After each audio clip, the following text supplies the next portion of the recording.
Hi everyone, welcome to Gyanam. We are going to discuss answer key of PPSC Headmaster Principal Paper जो कि आज ही 6th of December 2020 को हुआ है. हम इस सेशन में डिस्कस करेंगे जनरल नॉलेज की आंसर की. मुझे पता है आप सब लोगों ने बहुत मेहनत की थी इस पेपर के लिए, लेकिन अब जो हो गया वो हो गया. What's done is done. अब आप इसके लिए पॉजिटिव रहिए, रिजल्ट जो भी होगा अच्छा ही होगा. पेपर के बारे में मैं कहूंगी कि पेपर बहुत ज्यादा आसान नहीं था. अगर मैं जीके पोर्शन की बात करूं तो paper was moderate to tough. कुछ क्वेश्चन आसान थे, सीधे पूछे गए थे, लेकिन बहुत सारे क्वेश्चन जो थे वो टफ थे, ट्रिकी थे, सीधे सीधे नहीं पूछे थे, घुमा के पूछे गए थे. आइए डिस्कस करते हैं क्वेश्चंस. ऑलराइट, फर्स्ट क्वेश्चन है हमारा, a mirror is preferred over a lens for collecting solar heat because. इसका आंसर होगा there is absorption of heat by a lens. इसलिए, ठीक है, तो आंसर फर्स्ट 41st का जो ऑप्शन ए है दैट इज करेक्ट. जो अगर मिरर की भी बात करें, इसमें कनकेव मिरर यूज किया जाता है जो कि रेज को काफी फोकस कर देता है, तो इसका ये आंसर रहेगा. नेक्स्ट है, Siddh Gosht is a composition of which of the following gurus. Siddh Gosht जो है वो कौन से गुरु की कॉम्पोजिशन है? ये है the composition of Guru Nanak Dev, है ना. नेक्स्ट क्वेश्चन है, the crackling sound heard when dry hair is combed with hard rubber comb is due to.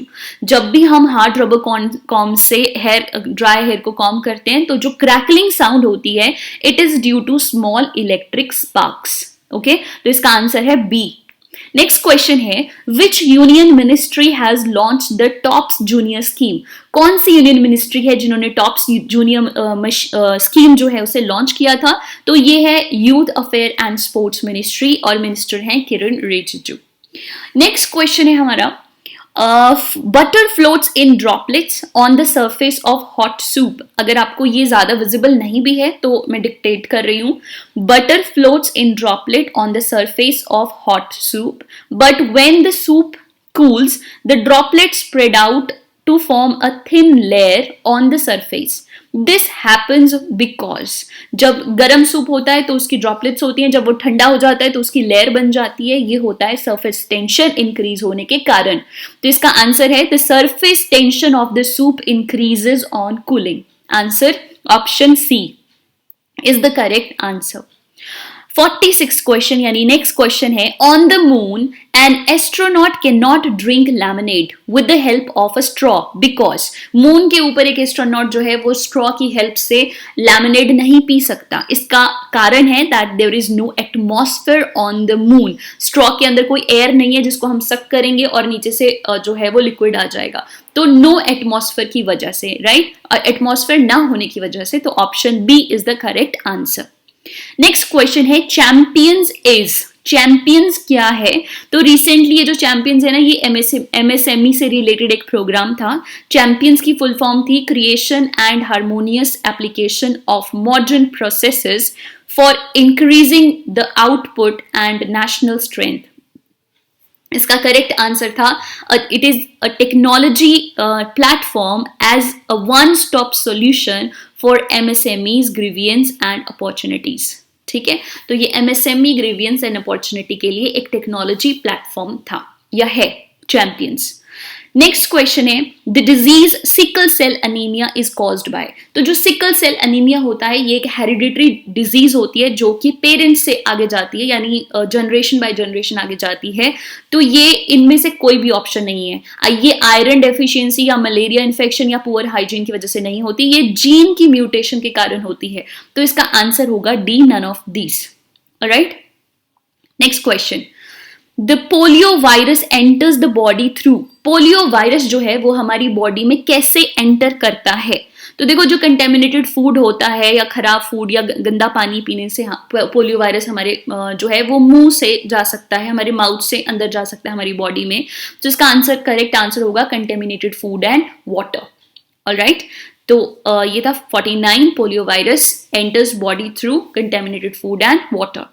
Next question है, the source of three important narcotics drugs. The source of three important narcotics drugs, bhang, ganja and hashish. जो चरस होती है, is one and the same plant. इन ये तीनों चीजें एक ही प्लांट से मिलती हैं। ये कौन सा प्लांट है? ये प्लांट है इंडियन हेम्प। ठीक है, इंडियन हेम्प जो है वो प्लांट है जिससे कि ये तीनों चीजें मिलती हैं। ऑलराइट, नेक्स्ट क्वेश्चन है हमारा, विच of the following group of diseases spread through mosquito bytes among humans? इनमें से कौन सी डिजीज है जो मच्छर के काटने से ह्यूमंस में फैलती है? तो इनमें से देखो वैसे तो कुछ कुछ बीच में सभी में थी, बट द करेक्ट आंसर इसका जो होगा वो है option C, that is dengue fever, Japanese encephalitis और येलो फीवर। ये तीनों ही जो हैं वो मॉस्किटो के काटने से फैलती हैं। ऑलराइट, सो इसका आंसर होगा ऑप्शन सी। नेक्स्ट क्वेश्चन है, the recently setup national startup advisory council is chaired by. तो ये जो नेशनल स्टार्टअप एडवाइजरी काउंसिल है, it is chaired by union commerce minister. ठीक है, it is chaired by union commerce minister. Alright, तो इसका answer है ऑप्शन डी।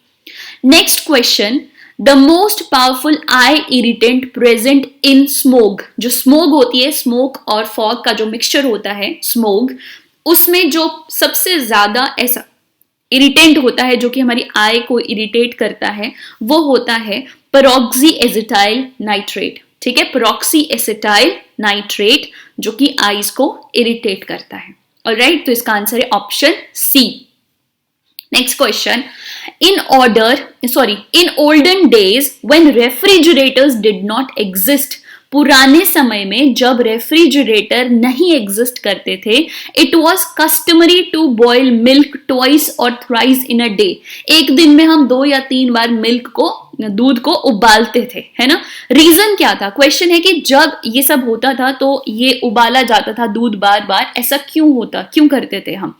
ऐसा हम इसलिए करते थे for killing lactobacilli that convert milk into curd, ताकि जो लैक्टोबैसिलस है उसके अंदर बैक्टीरिया, उसकी ग्रोथ ज्यादा ना हो और वो मिल्क से कर्ड ना बना दे, उसको खट्टा ना कर दे। क्योंकि ज्यादा लैक्टोबैसिलस आएंगे तो वो ज्यादा लैक्टिक एसिड को सिक्रेट करेंगे। लैक्टिक एसिड जो है वो एसिड होता है, उसकी पीएच कम होती है, यानी वो खट्टा कर देगा दूध को। ठीक है, तो आंसर होगा killing lactobacilli that convert milk into curd. Okay, देखो पास्चराइजेशन जो बार बार बॉईल करते हैं और एकदम कूल कर देते हैं, उसी प्रोसेस को पास्चराइजेशन कहते हैं। लेकिन पास्चराइजेशन जो है वो इसका रीजन नहीं है। फाइन, रीजन है किलिंग द बैक्टीरिया, इसलिए हम उसको बार बार क्या करते थे? गर्म करते थे। ओके, नेक्स्ट क्वेश्चन है, ज़ेरोफथैलेमिन या xerophthalmia is caused by dietary deficiency of. Xerophthalmia जो है वो एक आई का डिसऑर्डर हो जाता है, ड्राइनेस ऑफ आई, और ये होता है due to deficiency of vitamin A. Okay, तो इसका राइट आंसर है option B, vitamin A. Next question है, DDT an organochlorine compound used first to control malaria carried in mosquito and later to a variety of insects or pest is now banned because। तो जो DDT है जिसको हम पहले use करते थे, अब वो बैन हो चुका है, ये हमें पता है। तो रीजन पूछ रहे हैं ये कि इसका रीजन क्या है, हमने इसको क्यों बैन किया है? तो हमने इसको इसलिए बैन किया है बिकॉज ये एनवायरमेंट में बहुत ज्यादा समय तक रहता है और बायो एक्यूमुलेट्स करता है, मतलब हमारी बॉडी के अंदर एक्यूमुलेट होता रहता है, इकट्ठा होता रहता है और इसकी कंसंट्रेशन धीरे धीरे बढ़ती है, इसलिए इसको यूज करने से हमने मना कर दिया है। कौन सा है ये? DDT। राइट, इसका आंसर होगा correct option B, that is it persist in the environment and bioaccumulates. Okay, next question है, सिलिकोसिस। सिलिकोसिस क्या है? एक लंग डिजीज है। Silicosis is a lung disease. तो ये डायरेक्ट क्वेश्चन था और इसका आंसर था option C, lung disease. Okay, next question में आपको 2 स्टेटमेंट दी हुई थी। आपसे पूछा था कि एक स्टेटमेंट थी और एक रीजन था। क्वेश्चन पूछा था कि क्या ये दोनों करेक्ट हैं या दोनों रॉन्ग हैं, या जो स्टेटमेंट है उसका रीजन सही दिया है या नहीं। तो देखो स्टेटमेंट थी, PVC wires burnt by scrap dealers. Scrap dealers PVC wire को जलाते हैं to extract copper are a breathing hazard. ये जो है उससे एक ब्रीदिंग हैजार्ड होता है, जो भी वो उसको जलाते हैं और उससे जो निकलता है, ठीक है, धुआं। और रीजन इन्होंने दिया है कि burning PVC release dioxin which is one of the most toxic chemical in the world. That is correct. इसका रीजन बिल्कुल करेक्ट है। जो पीवीसी है उसके जलाने से डायोक्सिन निकलता है और जो कि बहुत ही ज्यादा टॉक्सिक होता है, और ये हमें ब्रीदिंग में हेल्प कर पेनफुल होता है, ठीक है। ब्रीदिंग जो है ये पेनफुल बनाता है ब्रीदिंग को। तो इसका आंसर जो है वो करेक्ट है, और इसका आंसर होना चाहिए A, that the statement is correct and R is the correct. जो रीजन है वो भी इसका करेक्ट है। ओके, नेक्स्ट क्वेश्चन है सुमन स्कीम। सुमन स्कीम जो है उसका क्या एम है? सो आंसर है सुमन स्कीम का दैट सुमन की फुल फॉर्म थी सुरक्षित मातृत्व आश्वासन, ठीक है। और ये थी to reduce maternal and infant mortality rate in the country. तो जो प्रेग्नेंट विमेन होती हैं उनको मेडिकेशन प्रोवाइड करना एंड एवरीथिंग, उसके लिए था, ठीक है। सुरक्षित मातृत्व आश्वासन की स्कीम थी जिसका नाम था Suman, right, to reduce maternal and infant mortality rate in the country. Okay, next question, in hospitals the oxygen tubes for respiration contain oxygen and उसके साथ में और क्या होता है? तो देखो, इसको बोल देते थे हम हेलियोस या हेलिऑक्सीजन बोल देते हैं इसे। उसमें ऑक्सीजन और हीलियम होता है, ठीक है। हेलियोक्स, हीलियम और ऑक्सीजन। तो जो हॉस्पिटल में जो ऑक्सीजन सिलेंडर्स होते हैं उनमें ऑक्सीजन के साथ साथ हीलियम होती है, ठीक है। That is the answer, option B, helium. 61st यानी नेक्स्ट क्वेश्चन है हमारा, साइटोट्रॉन जो है ये क्या होता है? तो साइटोट्रॉन जो है ये है एक ब्रेक थ्रू डिवाइस जो कि लीवर और ब्रेस्ट कैंसर की ट्रीटमेंट में हेल्प करता है, ठीक है। अब ब्रेक थ्रू डिवाइस जो कि यूज होता है in treatment of liver and breast cancer, ठीक है, that is cytotron. Okay, next question लेते हैं। Choose the correct statement. 3 statement दी गई थी, इनमें से आपको करेक्ट स्टेटमेंट चूज करनी थी, करेक्ट ऑप्शन चूज करनी थी आपको। फर्स्ट स्टेटमेंट थी Joe Biden will be the 46th president of US. That is correct. Joe Biden USA के 46th प्रेसिडेंट बने हैं, ठीक है, यानी बनेंगे जब भी वो प्रॉपर तरीके से अपने ऑफिस को अज्यूम कर लेंगे, तो वो 46 प्रेसिडेंट हैं। Kamala Harris will be the first female vice president in American history, ये भी करेक्ट है। तो सेकंड स्टेटमेंट भी करेक्ट है, दोनों स्टेटमेंट करेक्ट हो गई। थर्ड स्टेटमेंट थी Donald Trump actively advocated for a global unity on Paris climate accord. तो देखो, डोनाल्ड ट्रंप ने इसे एडवोकेट नहीं किया था, हालांकि डोनाल्ड ट्रंप ने इसे क्विट कर दिया था। उन्होंने पेरिस एग्रीमेंट से यूएसए को बाहर ले लिया था। तो थर्ड स्टेटमेंट गलत था। तो इसका राइट ऑप्शन होता, सही आंसर होता ओनली 1 and 2, क्योंकि पहली और स्टेटमेंट करेक्ट थी, ठीक है। पहली और दूसरी स्टेटमेंट करेक्ट है, फाइन। सो इसका आंसर है ऑप्शन बी। ऑलराइट, आगे चलते हैं। नेक्स्ट क्वेश्चन है हमारा, Panini and Patanjali are the renowned names in the literary history of ancient India. They flourished under which dynasty? In case अगर आपको थोड़ा ब्लर दिख रहा हो तो मैं इसको फिर से डिक्टेट करती हूँ। क्वेश्चन है, Panini and Patanjali are the renowned names in the literary history of ancient India. They flourished under which dynasty?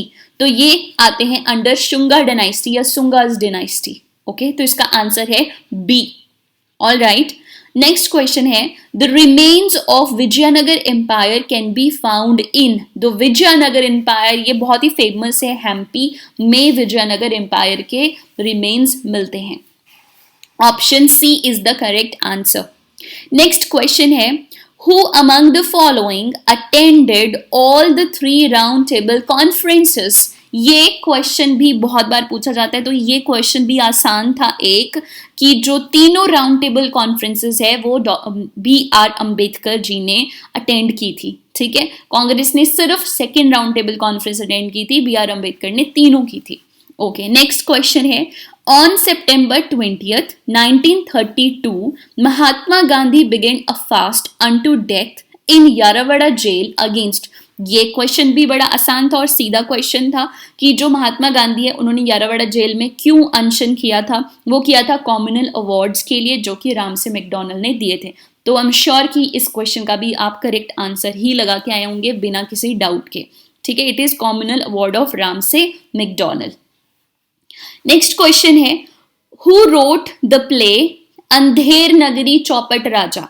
अंधेर नगरी चौपट राजा जो प्ले है वो किसने लिखा है? वो लिखा है भारतेंदु हरिश्चंद्र। इनका ये बहुत ही फेमस ड्रामा था अंधेर नगरी चौपट राजा, ठीक है, भारतेंदु हरिश्चंद्र का।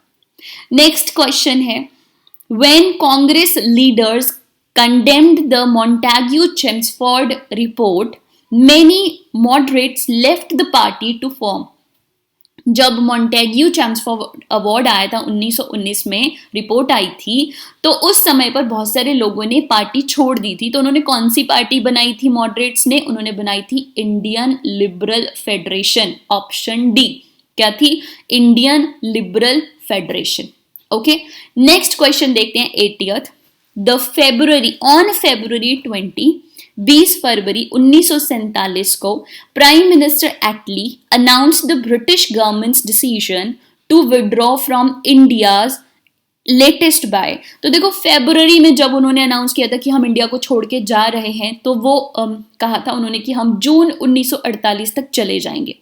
जब 3 जून प्लान आया था, तब उन्होंने कहा था जून में कि हम तो अगस्त 1947 में ही चले जाएंगे। तो ये पूछा है फेब 1947 का, और इसका राइट आंसर होगा June 1948। Okay, next question, the newspapers weeklies that have been the mouthpiece of different nationalist are paired here with the founder. तो एक तरफ न्यूज़पेपर का नाम है, एक तरफ फाउंडर का नाम है, और हमने देखना था कि इनमें से कौन से करेक्ट ऑप्शंस हैं। फर्स्ट है न्यू इंडिया कॉमनवेल्थ, ये एनी बसंत ने बनाया था, ये करेक्ट है। कॉमराड जो है ये मौलाना मोहम्मद अली ने बनाया था, यही इसके फाउंडर और एडिटर थे, ये भी करेक्ट है। संजीवनी जो थे इसके फाउंडर थे के मित्रा, ये भी करेक्ट है। और वेनुगार्ड या वैंगगार्ड जो है ऑफ इंडियन इंडिपेंडेंस, ये एम.एन. रॉय ने फाउंड किया था, ये भी करेक्ट है। So all the statements are correct, और इसका आंसर होगा D, all of these, right. So 81st का जो आंसर है that is all of these, सारी ऑप्शंस करेक्टली लिखी हुई थी। नेक्स्ट क्वेश्चन है हमारा, in which year were the 5 districts and tribal areas taken away from Punjab to create the North-West Frontier Province? जो NWFP बनाई थी, नॉर्थ वेस्ट फ्रंटियर प्रोविंस बनाई थी, वो लॉर्ड कर्जन के टाइम पर बनी थी, और ये है इसका करेक्ट आंसर है 1901 में ये बनाई गई थी। ओके, नेक्स्ट है, इन 1940 विनोबा भावे हमें पता है इंडिविजुअल सत्याग्रही थे महात्मा गांधी जी के। सो 1940 में Vinoba Bhave started individual Satyagraha from, कहां से किया था? पनवर से। विनोबा भावे ने इंडिविजुअल सत्याग्रह पनवर से स्टार्ट किया था, महाराष्ट्र से। ओके, नेक्स्ट क्वेश्चन है, which unit of valuation is known as paper gold? Paper gold बोला जाता है SDR को, स्पेशल ड्रॉइंग राइट्स जो कि हैं, इनको बोला जाता है पेपर गोल्ड, ठीक है। IMF के होते हैं ये SDR, इन्हीं को हम पेपर गोल्ड बोलते हैं। So correct option is C. Next है टॉबिन टैक्स। टॉबिन एक पर्सन थे जिनके नाम पर ये टैक्स का नाम पड़ा है, और टॉबिन टैक्स होता है एक ऐसा टैक्स जो प्रिवेंट करता है फ्लो ऑफ कैपिटल को, ठीक है, स्पेकुलेशन के बेसिस पे कि ये होने वाला है, तो फ्लो ऑफ कैपिटल जो है या तो कम हो जाता है या ज्यादा हो जाता है, उसको बोला जाता है टॉबिन टैक्स, ठीक है। So it is a tax to prevent speculative flight of capital, right, speculative flight of capital, option C is the correct answer. Okay, next question है, which one of the following pairs is incorrectly matched? कौन से pair incorrectly match थे? एक तरफ हमारे steel plant है, दूसरी तरफ उन कंट्रीज का नाम है जिनकी हेल्प से हमने ये स्टील प्लांट लगाए थे, ठीक है। So Rourkela steel plant Germany की हेल्प से करेक्ट है। Bokaro steel plant it is not correct, ये स्वीडन के नहीं, ये सोवियत यूनियन यानी रशिया की हेल्प से हमने लगाया था। Bhilai steel plant Russia correct, Durgapur steel plant UK correct. So incorrect इनमें से था बोकारो, और यही पूछा था इन्होंने कि इनकरेक्ट पेयर कौन सा है, तो ऑप्शन बी जो है बोकारो स्टील प्लांट स्वीडन ने नहीं किया था, ये रशिया ने हमें हेल्प की थी। ओके, नेक्स्ट क्वेश्चन देखते हैं, ये भी मैच द फॉलोइंग्स हैं, जिसमें पूछा, एक तरफ ऑप्शन है, ये ज्योग्राफी पूछी गई है कि ये चीजें कहाँ पर हैं, तो बैक वाटर जो है they are in Kerala, so back water 2 के साथ केरला के साथ कनेक्ट होना था। बकिंघम कैनाल जो है ये तमिलनाडु आंध्र प्रदेश में है, और जो कंबुर्जा कैनाल है ये हमारी गोवा में है। तो इसका करेक्ट ऑप्शन था 2, 3, 1, ऑप्शन बी।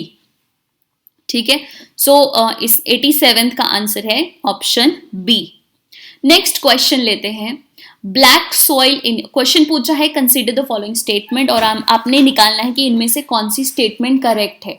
ठीक है, फर्स्ट ऑप्शन है हमारी, black soil in India relates its genesis to Deccan trap, correct answer. जो ब्लैक सॉइल है वो डेक्कन ट्रैप में है हमारे।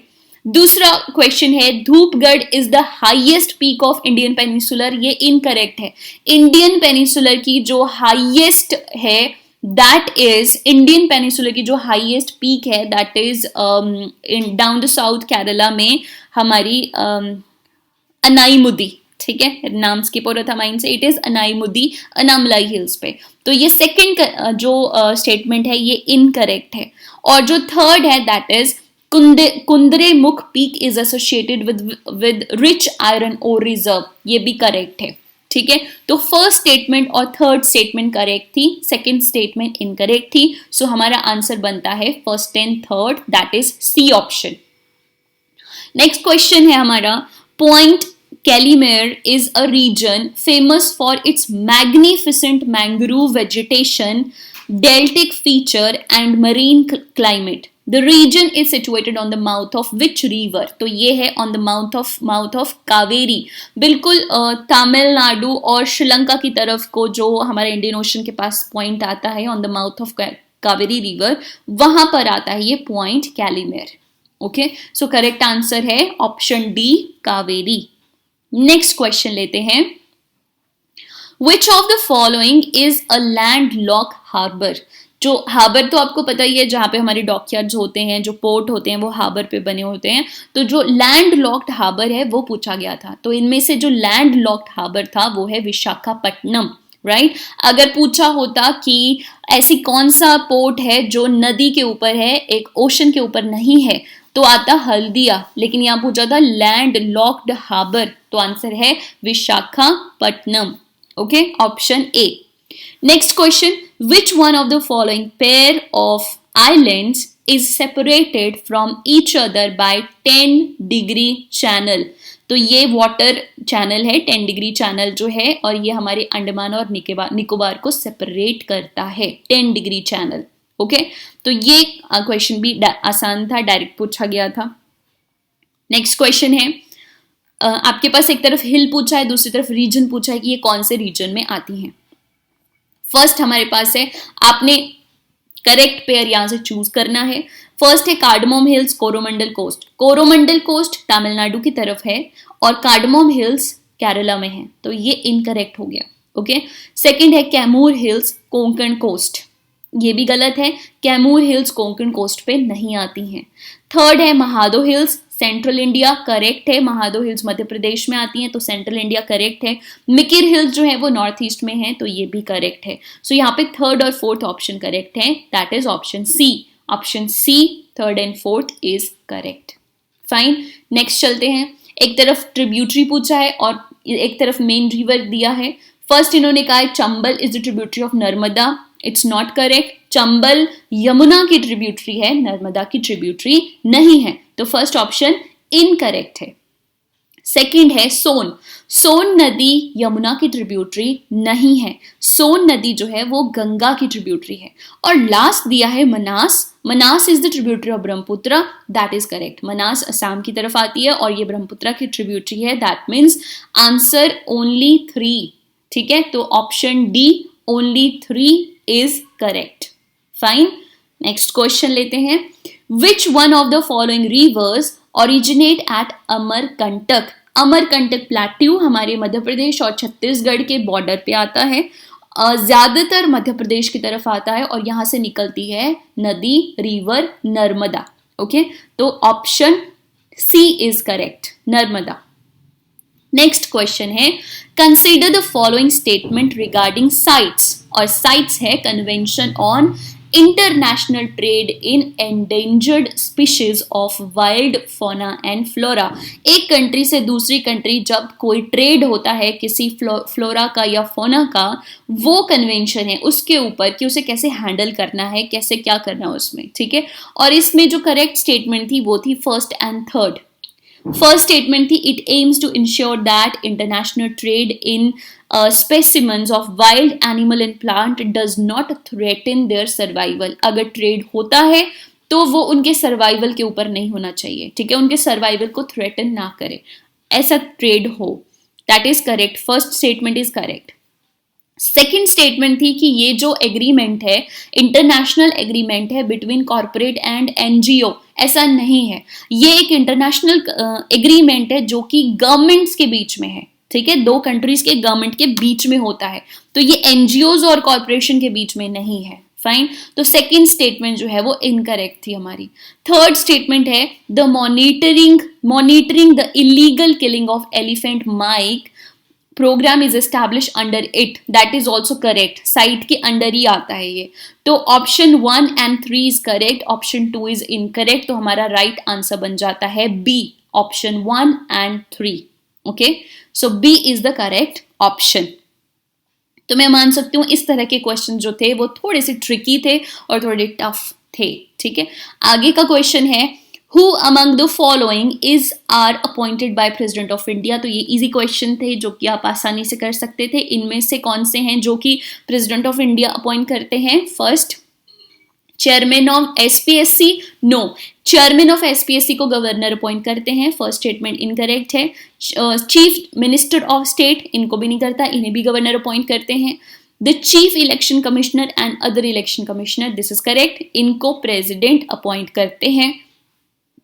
और लास्ट है the attorney general of India, इनको भी प्रेसिडेंट अपॉइंट करते हैं। तो प्रेसिडेंट अपॉइंट करते हैं election commissioner, other election commissioner and attorney general, that means option 3 and 4 is correct, ठीक है। So option C is correct.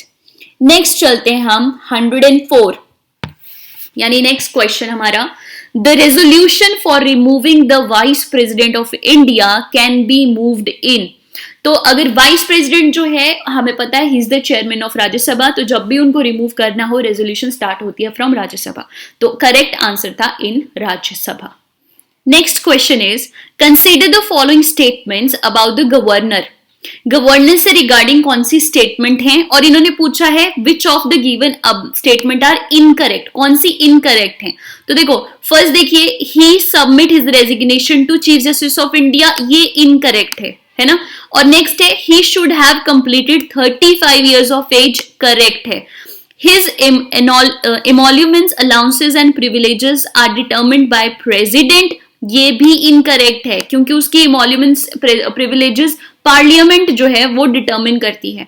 And last is no criminal proceeding can be instituted against him, ये भी correct है। तो हमसे पूछा था incorrect, that means first and third was incorrect, so इसका आंसर होना चाहिए first, A, option A is the correct answer. Alright, next question लेते हैं, what will follow if a money bill is substantially amended by Rajya Sabha. क्या होगा अगर कोई money bill Rajya Sabha में मनी बिल जो है उसे राज्यसभा अमेंड करती है या करना चाहती है, ठीक है। तो वो है the Lok Sabha may still proceed with the bill. देखो राज्यसभा के पास मनी बिल को लेकर कोई भी पावर नहीं होती, ओके।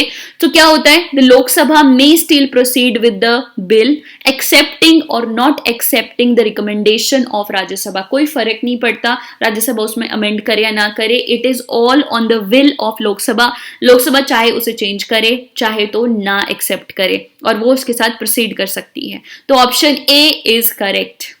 नेक्स्ट क्वेश्चन है, consider the following statements.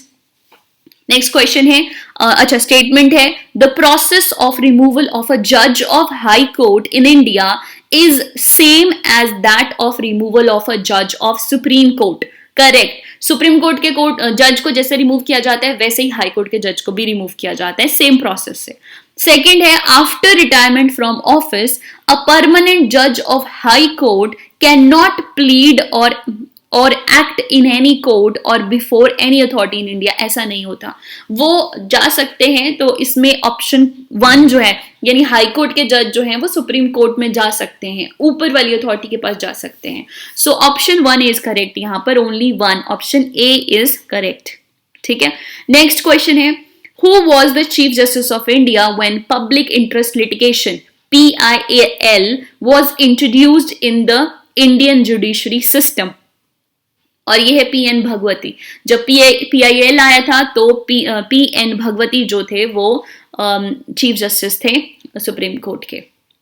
Next question, blue flag programme. देखो वैसे तो यहाँ पे जो ऑप्शन बनती है उनमें से कोई भी ऑप्शन इतनी करेक्ट नहीं जा रही है इस प्रोग्राम के साथ। तो जो ब्लू फ्लैग प्रोग्राम है ये बेसिकली मरीन इकोसिस्टम और कोस्टल एरिया को लेकर था, लेकिन यहाँ पर अगर हम best of the option choose करें तो ऑप्शन बी ही होना चाहिए हमारे हिसाब से। बाकी जो फाइनल आंसर की आएगी आपको ज्यादा क्लैरिटी हो जाएगी उसमें क्या आंसर दिया है। अदरवाइज ब्लू फ्लैग प्रोग्राम जो है वो बीच क्लीनिंग को लेकर है और जो कोस्टल एरिया है हमारे उसको लेकर था, लेकिन यहाँ पे फ्रेश वाटर भी दिया है, लेकिन फिर भी अगर हम इन सभी में से चूज करें तो बी ऑप्शन जो है वो ज्यादा सटीक बैठता है। तो it should be to promote sustainable development in fresh water and marine areas, right, option B.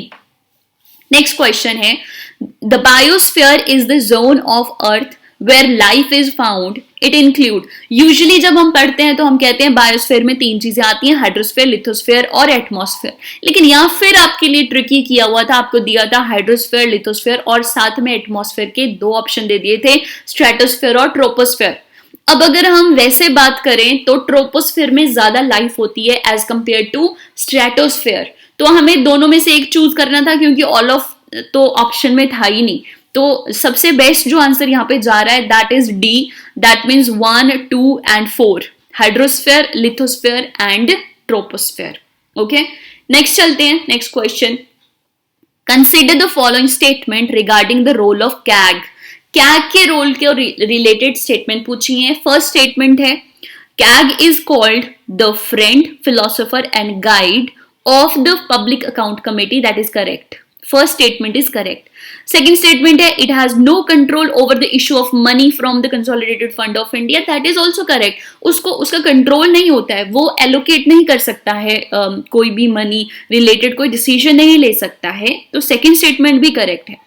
Third statement है, it is considered only at the audit stage when the expenditure has already been taken place, that is also correct. CAG का काम तब आता है जब expenditure हो जाता है और बाद में जब वो अकाउंट को ऑडिट करता है। तो यहाँ तीनों ही स्टेटमेंट जो थी वो करेक्ट थी, तो करेक्ट आंसर आना चाहिए all of above. Next question लेते हैं 99, which of the following articles makes provision of the reservation of SC ST in government services. So यहाँ पे जो हमारा आंसर है दैट इज आर्टिकल 335 जो कि गवर्नमेंट सर्विसेज में SC ST की रिजर्वेशन से रिलेटेड बात करता है। ठीक है, आर्टिकल 335। नेक्स्ट क्वेश्चन है 100th question, which was the first Indian state to establish the institution of Lokayukta. इसका करेक्ट आंसर है महाराष्ट्र। महाराष्ट्र स्टेट पहली स्टेट है जिन्होंने लोकायुक्ता का इंस्टीट्यूशन जो है वो एस्टैब्लिश किया था। Okay, next question, the creation of new state in India from an existing state involve the consent of. अगर हमने नई स्टेट बनानी है पुरानी स्टेट से तो हमें चाहिए कंसेंट ऑफ उस स्टेट का, कंसर्न्ड स्टेट का, प्रेसिडेंट का और पार्लियामेंट का। इसमें सुप्रीम कोर्ट का कोई रोल नहीं है। अगर कोई डिस्प्यूट अराइज होता है फिर सुप्रीम कोर्ट जा सकता है, लेकिन अदरवाइज कोई प्रॉब्लम नहीं है। ठीक है, तो सुप्रीम कोर्ट की कंसेंट की जरूरत नहीं है। तो correct answer was 2, 3 and 4, that is option B.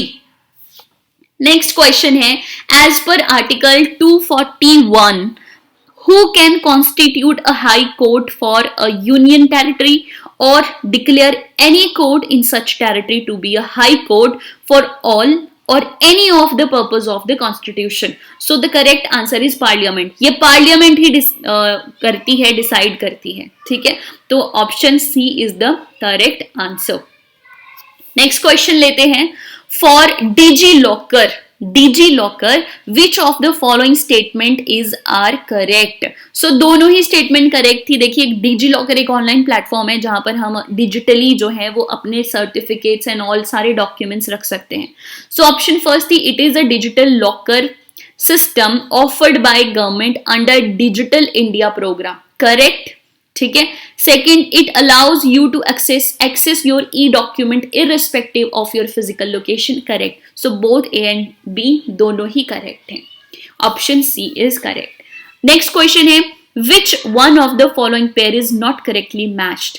तो इसमें क्या है, देखो जापान जो है, जापान की जो स्टॉक एक्सचेंज है उसका जो इंडेक्स है उसका नाम है निकी, ठीक है। और यूके का फुटसी है और यूएसए का नास्डाक है। लेकिन जो सिंगापुर है, ये जो SHCUMP है, ये शंघाई का है, ना कि सिंगापुर का। तो ऑप्शन बी जो थी वो करेक्टली मैच नहीं थी। So that was our answer. यही पूछा था कि कौन सी करेक्टली मैच नहीं हो रही है। नेक्स्ट क्वेश्चन है, choose the code for correct statement. Code हमने करेक्ट स्टेटमेंट हमने निकालनी थी। फर्स्ट स्टेटमेंट थी, government recently revise the base year for computing consumer price index CPI for industrial labour. जो CPI IW है उसका बेस ईयर चेंज किया था 2001 से 2016। ये करेक्ट स्टेटमेंट है। अभी हमारा CPI IW का बेस ईयर 2016 चल रहा है। और दूसरी स्टेटमेंट है कि CPI IW जो है इसको मेनली यूज करते हैं हम डियरनेस अलाउंस यानी DA कैलकुलेट करने के लिए। ये भी करेक्ट है। तो दोनों ही स्टेटमेंट करेक्ट थी और ऑप्शन सही है इसकी C, both 1 and 2। Next question है, which among the following countries recently launch talks to address a long running maritime border dispute after a gap of 30 years। तो ये इसका आंसर है इजराइल एंड लेबनान। इनके बीच में काफी समय से जो है वो ये डिस्प्यूट चल रहा था, बॉर्डर डिस्प्यूट, ठीक है। तो option B is the correct answer, Israel and Lebanon. Next question है, recently in news the Kholongchu hydroelectric project is to be constructed in Bhutan। ये डायरेक्ट क्वेश्चंस थे, करंट अफेयर का क्वेश्चन था। आपको ज्ञानम की मैगजीन में ये डायरेक्ट क्वेश्चंस मिल जाने थे इस तरह के, ठीक है। So that is option C, Bhutan. Next, TB हारेगा देश जीतेगा, ठीक है। ट्यूबरक्लोसिस, टीबी हारेगा देश जीतेगा campaign aim to eradicate TB in India by 2025। तो ये जो कैंपेन थी ये 2025 तक थी, ठीक है। टीबी हारेगा देश जीतेगा 2025 तक हमारा एम है कि हम इंडिया से टीबी को हटा देंगे पूरी तरह से। ओके। नेक्स्ट क्वेश्चन है, match the following again. GK Menen journalist हैं, करेक्ट। राहत इंदौरी पोइट हैं, करेक्ट।